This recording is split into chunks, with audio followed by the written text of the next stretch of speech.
Chapter 2.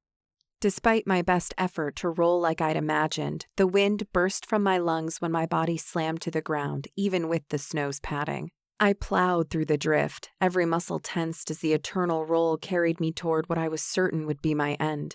My shoulder banged into a hard surface, ripples of shock erupting up my neck and down my back. You have fallen. Minus 21 HP. 155 HP remaining. My chest heaved, my heart raced. Although I struggled to suck air, I reached out with my uninjured arm to shovel snow onto my legs. Every moment counted when demons would appear around the bend at any second, and if they spied me, only seconds would pass before the long claws I'd seen ripping through the air toward my mount shredded me. I piled more snow and rolled my chest into it, then swept a final blanket over my head.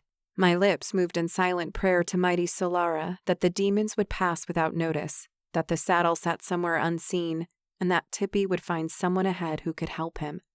The cold numbed my extremities, and no matter how hard I tried, I couldn't steady the trembling throughout my body. My shoulder throbbed, the echoes of impact.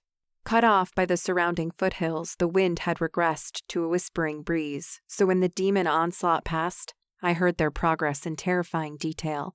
Every punch from their high leaps and every ear-piercing shriek tore at my sanity, but they passed by. Eventually, silence ensued. There was no guessing if more demons or the Dark One who'd taken my father would come, but resting in my frosty bunker would soon spell my end. I burst free from the snow, then scanned for the saddle near the road. It was nowhere to be seen at first glance, but then I spotted a high white mound. It was a stroke of luck the demons had missed where it plowed into the white powder. The goddess was with me. Except you're freezing to death, your shoulder is ruined, your father is dead, and demons chase you. As I scurried through the snow, I cast off the thoughts. My fingers resisted when I tried to grab the saddle, so I used my wrists to flip it. My shoulder renewed its protests. The rake handle slid free. I patted my waist in search of my knife's sheath, but it wasn't there. My gaze swept my surroundings. Just when panic rose to near delirium, I found the blade beneath my coat. When my fingers wouldn't close around it, it tumbled into the snow. Desperate, I fell to my knees and patted the drifts in search of my lifeline. At last, my frozen hands snatched it. But when I raised it from the snow, blood stained the whiteness below. Open wound, minus 1 HP. 164 HP remaining. Damn it. I sucked my cut finger, thankful I hadn't gashed my palm. There was no time to dawdle. I was freezing and had no idea when the demons would circle back to find me. After pushing to my feet, I peered in the direction my pursuers had gone, then chose the exact opposite direction. The compass in my mind window indicated I headed southeast. Plus 1 HP, 165 HP remaining. Solara's energy would heal my wound soon, but only if I staunched its flow. I shoved the cut against my jacket. Open wound, minus 1 HP, 164 HP remaining. At least the struggle between death and life was on an even footing where the cut was concerned, but the injury to my shoulder was keeping my health down by 11 hit points. I'd need to tend to that. To run would be futile because my legs were stone, but I trudged as fast as I could, high-stepping through the deep snow, kicking the top of the powder with each step. I crept to the thicket from which we'd exited minutes earlier, my ears peeled for the sounds of encroaching demons. I forced myself forward, then set my feet in the prints left by the horse before veering in the opposite direction. Since leaving a trail would just as easily spell my end should the demons return, I swept the frosty powder with the rake handle, but my body shook so violently. I soon stopped trying and hoped having stepped in the horse tracks would be enough camouflage. Push on, little one. My father's voice echoed from my memories. Biting snow crystals whipped through the trees, stinging my cheeks. The rake handle slipped from my numb fingers, and although I considered leaving it rather than expending the energy to bend down, a quick scan of the woods around me and everything Baba ever taught me about survival prompted its recovery. If there'd only been some way to tie it onto my back. A violent shiver overwhelmed the lesser eruptions throughout my body and tore through me from neck to knees. Get distance, find shelter. There were no settlements in this direction. I'd only chosen it because the demons had gone the opposite way and I hadn't wanted to end up in their path during the return trek to their master. The black-skinned entity's glowing eyes shone in my memory, accompanied by an encroaching dread. But the only shivers I suffered were from the cold. Whether to distract me from my torment or to warm me with hatred, I wondered why the demons attacked a remote farm. Did it have something to do with my father? Baba, who'd hidden from me his ability to wield a sword? Not only to wield it, but to become a possessed monster with it, drawing Solara's energy to it in combat? What else could all the flashing white light accompanying his violent swings have been? And the shockwave that caused the ire of the demons so they left me and turned on him? Only the magic of the goddess could cause such things. Maybe the attack had been random. Did creatures of the underworld need a reason? Were they not the evil against which my father had warned me since I understood his words? Now I might never know. Blade Master. How could that have been? How could he have kept it from me, the person he spent every day with? A furious rage rose, warming my blood as I lurched forward, reared back, then swung the rake handle at an oak sapling. The impact reverberated through my bones, my shoulder muscles screamed, and I struggled to maintain my grasp upon the stick. Your staff skill has reached rank 1. My jaw dropped. The handle fell from my clutches. I eyed it through the impression it cut in the deep snow. Rake handle, level 1, type, staff, quality, common, durability, 16 of 20. Damage, 1 to 4. I growled at the wind. What does that mean? My father's voice echoed in my head. If I fall, find Drassen Welling. He will see to your training. I retrieved the staff, then swung it again. Snow caked to the side of the tree by wind gusts rained down, but nothing else happened. I swung it against the other side. Nothing. I twirled in the snow and brought it around with both hands. Your staff skill has reached rank 2. Gah! I raised it overhead and swung it in a downward arc, snapping off a frozen tree branch. Your staff skill has reached rank 3. My hands trembled violently, so I stuffed one down the front of my pants for warmth and continued my struggle to the east. The idea came on the cold wind that I could carry the staff under an armpit, so I shoved it there, on the uninjured side of my body. Within minutes, I knew just how little it helped. Then the goddess sent a new message to inform me I had bigger problems. You risk hypothermia. You must find shelter within 30 minutes or your health recovery rate will be cut by 50%, and your health will degenerate at 1 HP per 5 seconds. I let loose a flurry of curses that caught even me by surprise. What was my mind window capable of? What was all this new detail? An earlier message said I'd become unbound and things were unsuppressed. Did that mean my father had suppressed them? Made it so I didn't see the possibilities? My gaze gravitated toward the blue bar beneath my health indicator.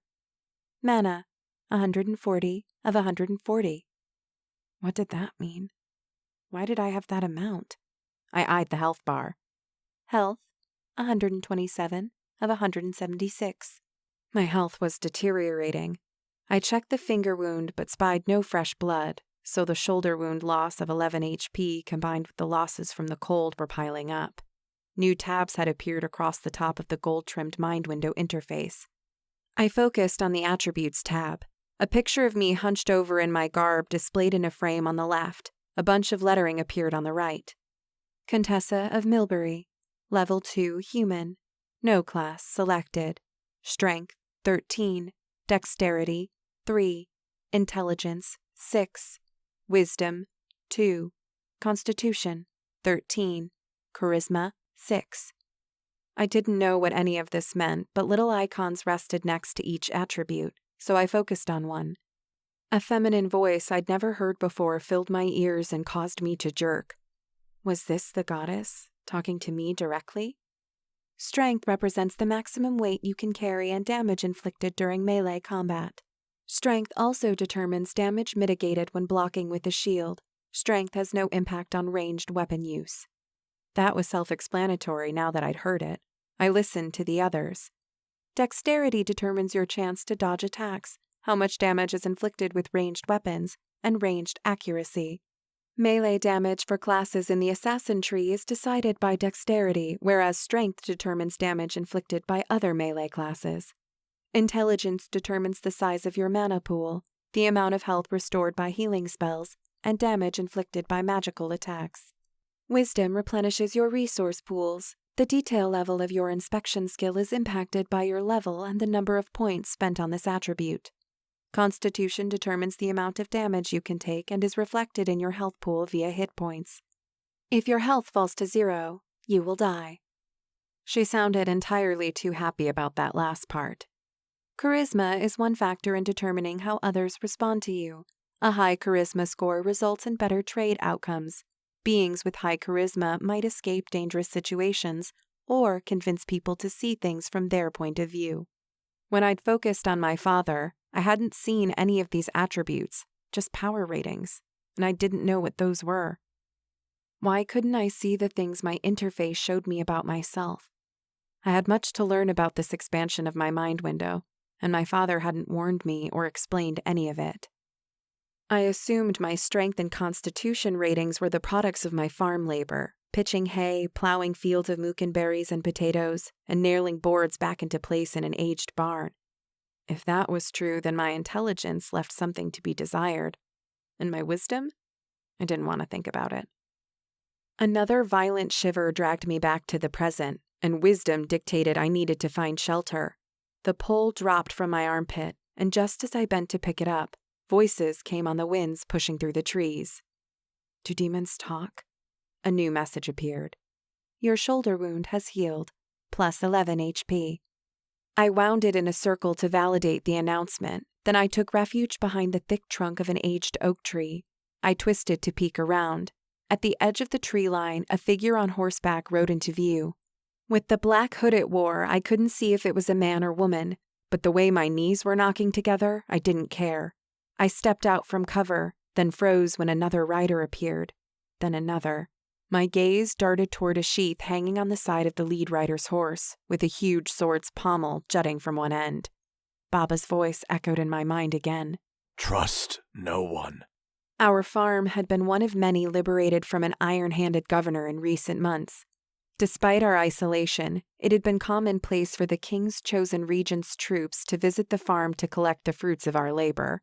The quantities they stole varied, but stories of the last uprising and the violent results enacted on the populace by the governor quelled any likelihood my father would resist or talk back. Although judging from what I'd seen today, he could have. For years, Baba admonished me to keep to myself. I stayed in the house if strangers passed by.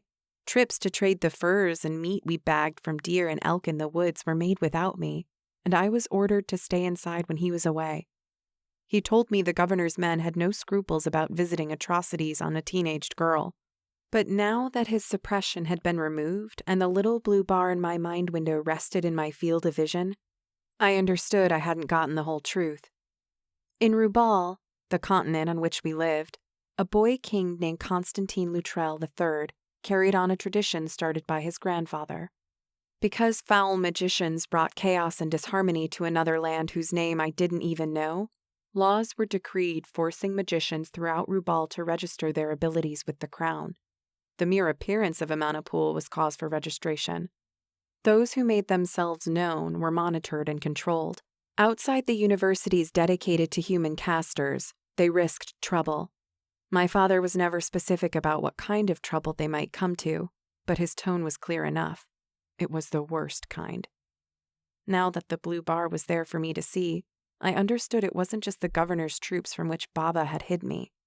How naive was I to think otherwise? In the present, I found myself in a conundrum. My toes were frozen nubs, my fingers were purple-tipped, hardened sticks. Before me, more riders appeared, weapons sheathed in their saddles. A nagging suspicion about their identities locked my feet in place. During trading one day just weeks before, Baba learned the governor was no longer in charge. Although we couldn't believe the stories he heard about magical beings from Solara's high kingdom coming to Rubal to purge evil from its face, he was left with no doubt of two things. First, the governor no longer led Milbury Peaks. Second, a Templar of the North had taken his place, and this Templar wasn't a regent of the king. While it wasn't unusual for us to have no visitors during the winter, when there were no crops to steal from us for the king's eastern territories, I was still left wondering if the food would continue to flow in that direction. Upon hearing the governor was accosted then imprisoned while on a mission to the south, his men had taken up arms, formed militias, been soundly throttled by forces unknown, then vacated Milbury Peaks. That was 2 months before our farmhouse burned, before poor Baba died at the hands of a nasty demon and I set out in the snow in search of survival. And those stories twitched inside my head as I stared at the dark person atop the steed just 70 yards away. Better to freeze than be taken by vengeful men with no hearth or home seeking a body to keep them warm. The figure turned in my direction. A swatch of cloth covered its features so only the bridge of its nose and eyes were visible. My thumping heart doubled its effort when I was certain I'd fallen under its gaze. The figure raised a gloved hand, pulled down the mouth covering, and yelled something at his cohorts, but I couldn't make out the words over the wind. He covered his mouth and nose again, faced forward, then trotted on. As relentless shivers racked my body, my mind turned toward the worst thoughts it could conjure. Demons amuck, militias pillage the countryside. A king's regent has been unseated and he has every reason to invade and start a civil war to restore order. And me, out here freezing in the wilds with a mana pool for all to see. I zipped behind a tree to wait for the posse to pass.